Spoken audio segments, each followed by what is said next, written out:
What's going on, everyone, and welcome back to Exploring Attractions. Today's adventure brings us to Universal Studios Hollywood. There's a whole lot of things going on here at the park. I mean, we have Super Nintendo World construction, Horror Nights construction, the brand new Jupiter's Climb that I still have yet to experience on the studio tour, and much, much more. So with that being said, let's go get on inside and have ourselves a great day here.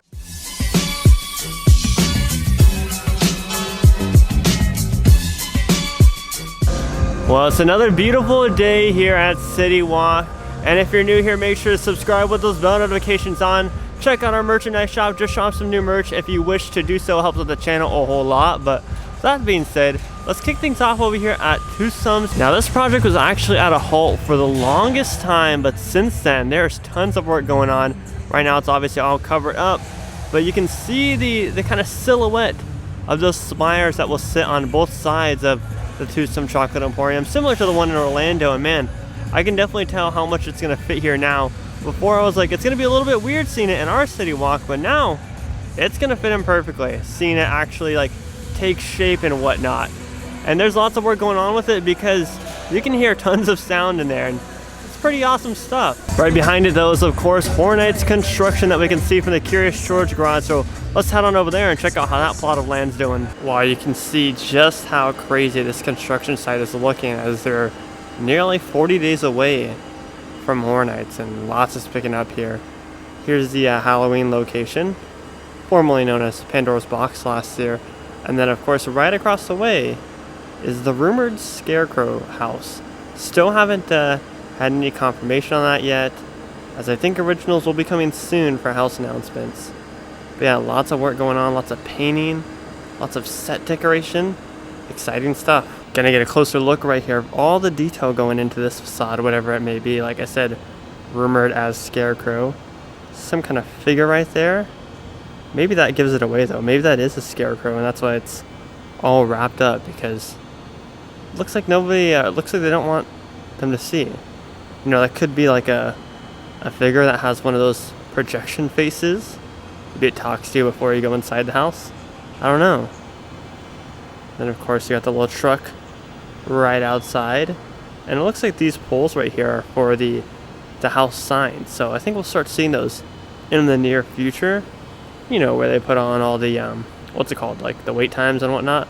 When two holidays collide, a truck just came in with a whole bunch of Christmas stuff. And you get a closer look at the Halloween facade. Now this is going to be a remake of the 2015 maze that we had here in Hollywood, and might I say, this facade looks 10 times better than that one did. Has a lot more depth to it and a lot more set decoration, and man, am I excited because they're going all out with facades this year. But we'll take one last quick look at everything before I head on inside the park, just at how awesome this location looks with all the work going on. And of course it's active work, it's not just sitting here, it's active work, and they still have tons of plywood to add. So looks like they got a lot of work to do still, 40 days out from Horror Nights at Universal Hollywood. I actually haven't done a rope drop here at Universal in a while. Like it's been a while, guys, and I made it here for rope drop, so I think we're going to kick things off with the studio tour before it gets to a crazy summer long wait. On the studio tour, we're actually going to get a great look at Terror Tram construction, the house behind Transformers, and maybe even Soundstage 29, which has now been announced as the weekend will have its doors open. Doubt it, but we'll check it out. Oh yeah, to kick things off, we're getting the electric tram. Here we go. Just got off the studio tour, checked out all the construction. So first things first, the soundstage unfortunately was not open, but the weekend's currently being constructed in there, as announced yesterday, or you know, now that you're watching this 2 days ago. Killer Clowns from Outer Space, the rumored house that's being constructed behind Soundstage 29. They have uncovered the tent, which looks exactly like the facade for Killer Clowns from Outer Space. And I know you can't really see it over the camera, but in person you can see the first hallway that's painted the exact same. So here's to hoping that house is returning this year. Of course, we got to see Terror Tram construction, and the tour guide did confirm that that's what they're constructing it for Horror Nights.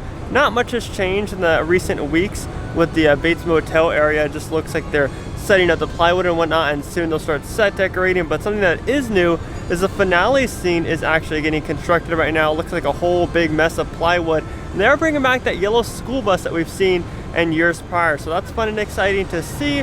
Lots of stuff happening with the Terror Tramp. Can't wait to see what the theme's going to be for that. And of course, I got to experience the Jupiter's Claim new Nope experience. So I won't let that be interrupted. Let's go hop on the new Nope attraction as a part of the studio tour. This is Jupiter's Claim, a nostalgic, small-time Southern California amusement park owned by former child star Ricky Jupe Park.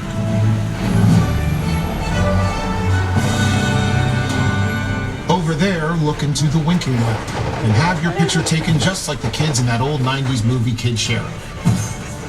That's what this whole place is loosely based on. Remember that one? No? Well, I do. A little further down, you can see the brand new Star Lasso experience, built to showcase an unbelievable new live show. It's not looking so live anymore. Behind this Hollywood fantasy, the gold rush up to the town. It's a sinister secret. It is smack down in the center of the beautiful Honest.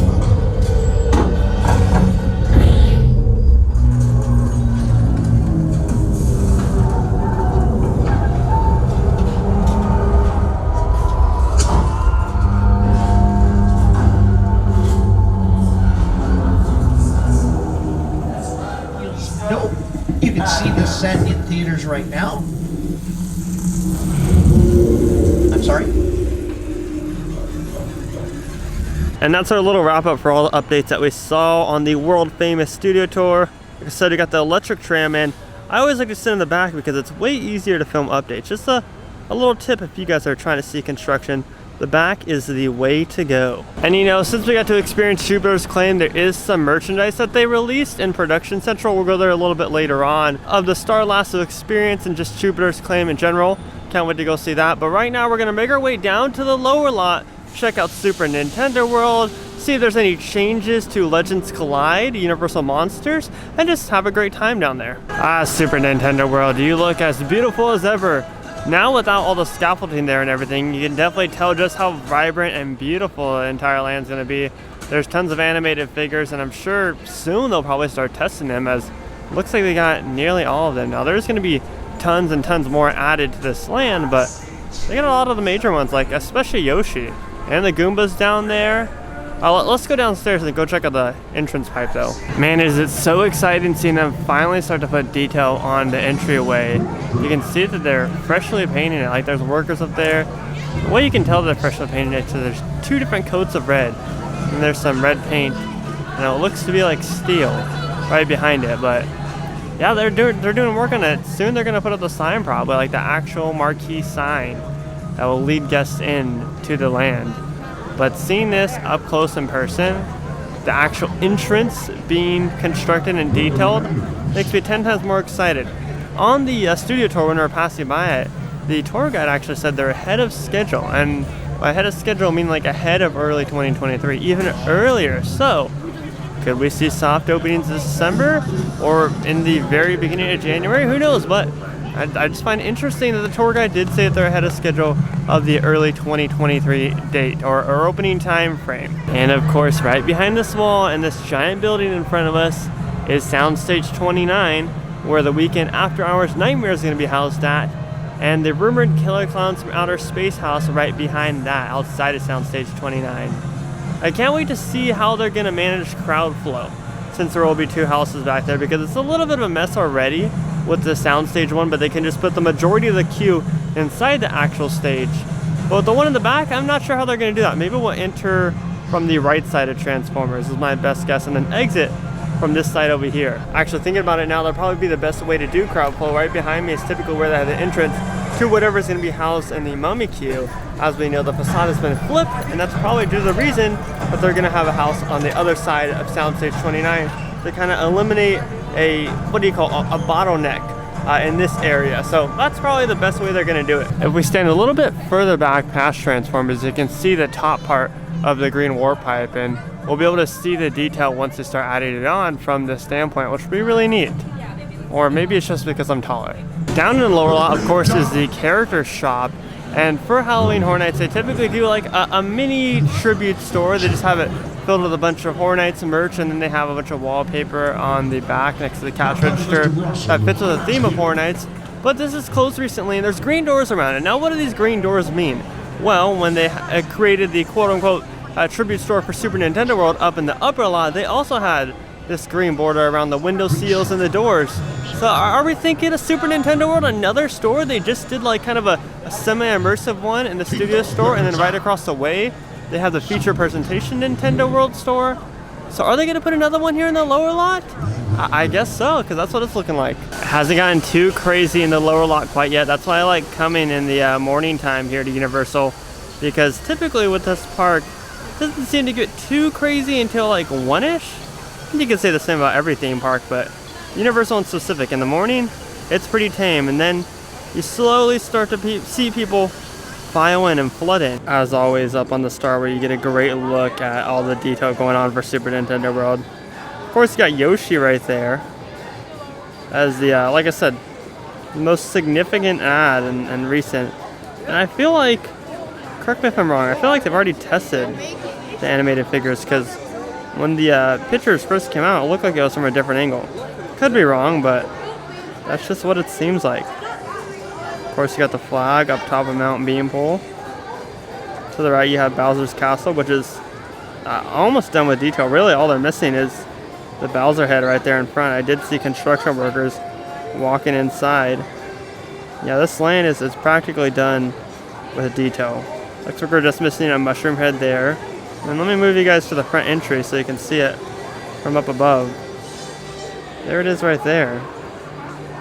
And all its glory. But now on to Horror Nights construction, where you can see, like I said, rumored killer clowns, the tent, and clear vision right there, and just see how big that entire house is going to be.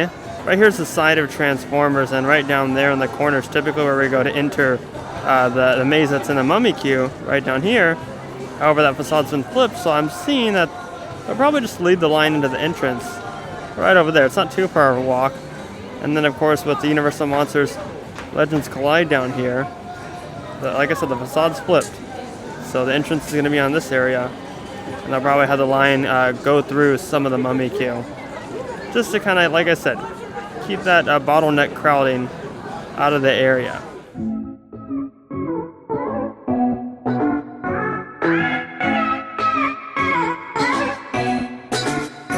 The amount of Minions advertising that's here at this park right now is insane.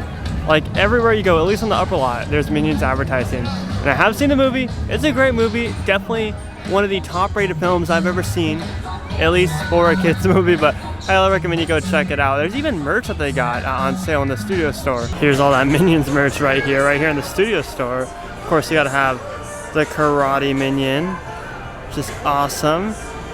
You have Otto down here on a shirt. Looks like this is Otto too on a Loungefly bag. You know, with the little braces, that's how you know it's Otto. And of course, more marketing for the film, for Minions: The Rise of Gru. And this is the area that I was talking about that they just added to the front studio store. Kind of semi-immersive Nintendo area. It's just an addition to feature presentation. I love the two warp pipes here to signify this area of the store. These trucker hats are new to me, at least.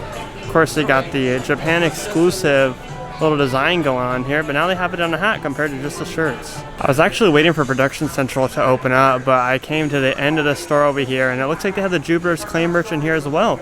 So this is my favorite shirt right here. This is the back side of it. I see the Star Lasso experience, and then let me show you the front side. It's just a very nice, subtle logo right there. This one's $27. I dig that shirt a lot. I'll definitely have to come back and pick that up. You have these little guys right here, which I won't give too much away on, but these are the most terrifying thing in the entire film. A whole bunch of them. They are very lightweight. Let's see how much those are. Doesn't say. Can't find a tag. But they have a little Jupiter's Claim logo on there, which is neat. Right underneath them, they have a yellow I Pan for Gold at Jupiter's Claim, and all I got was this t-shirt. I love that. And then they got one more t-shirt. It says, I got roped into the Star Lasso experience. But that black one on the other side is definitely my favorite out of the three. This is what I was talking about right here. The amount of people coming in the afternoon. Not even the afternoon, it's like 11:30. Is drastically different compared to the morning time. So the best way to do Universal, in my opinion, is in the morning, especially considering the fact there's not tons of rides at the theme park, so you can knock them all out and then go back and do all your favorites afterwards. Once the crowd starts to pick up, and you can pick and choose which ones you want to wait in line for, which ones are worth it. Just a little tip to any of my Orlando viewers that I have. If you're coming to Hollywood this year for Horror Nights or just visiting California in general. Now, I'm not going to be able to get back to the Waterworld Facade today just because the latest showtime, or the most earliest showtime for Waterworld is around 12:30. I don't think I'm going to stay for that long, but we can see from the outside all the progress. This is going to be home to the Horrors of Blumhouse featuring Freaky and the Black Phone. There is tons of lighting rigged on the top of the house, but this one, it's definitely noticeable how much lighting is going into this house, which is exciting because that means that there could be some really neat effects that we don't expect. Oh, Parisian Courtyard House. I'm not even gonna say it. Actually, I'm gonna say it. La Llorona, rumored. Man, it's very obvious. I just cannot wait till we get the trailer for this and we can all relive our past trauma with La Llorona and hearing the horror story as a kid, and if you got to experience it like myself in 2012, getting to relive it again. It is an awesome house, and I cannot wait for it to come back. Or they could all be messing with us, and it could be something else. Maybe like a demented church, even though it's kind of what La Llorona is. I don't know, I can't wait to see the river scene if it is back. That's going to be such an incredible sight, especially in the Persian Courtyard. They have a lot more room than you guys think in there, so I'm quite excited for this one. In the former Walking Dead location right behind me, now labeled as Hudson Gate, there's a little sign that you can see in the crack of construction that says it's not a hot set, but you know, there's instructions on wearing your construction hat and everything and whatnot. So there's definitely work going on in there, and apparently, to Murdy's Twitter, there is something in there. Now, I don't think it's a Walking Dead. Don't know what it could be. There's no rumors behind this. I mean, the rumor was Evil Dead, but then those rumors are kind of debunked, so still curious to know what's gonna replace the Walking Dead attraction, at least for HHN this year. Now, the NBC Universal offices have actually picked up a whole lot. It's been sitting there for quite some time. It's just like flat land. They cleared land and they weren't actually building on it at all. But now they're starting to build upwards, and the progress is moving along very quickly. I guess summer was the summer of construction here at Universal. Well, everyone, that's going to do it for our visit here at Universal. There's tons of updates going on, like I said in the beginning of this, and I hope you enjoyed them all. We'll definitely be out here within the next couple weeks or so to kind of get a final update for Horror Nights, at least. Obviously, we'll be tracking Super Nintendo World until it opens up, but for Horror Nights, we'll probably get one last final update before opening night. Make sure to subscribe with those bell notifications on because Midsummer Scream is this week, so a lot's going to come out of there. Interview with Murdy, panel, Midsummer Scream highlights, all that fun stuff. And if you want, make sure to check out the merchandise, the new collection down below in the description. It helps out a whole lot. Anyways, everyone, my name is Scott. You've been watching Exploring Attractions, Positivity is Key, and most importantly, remember to keep exploring. Peace out, everybody.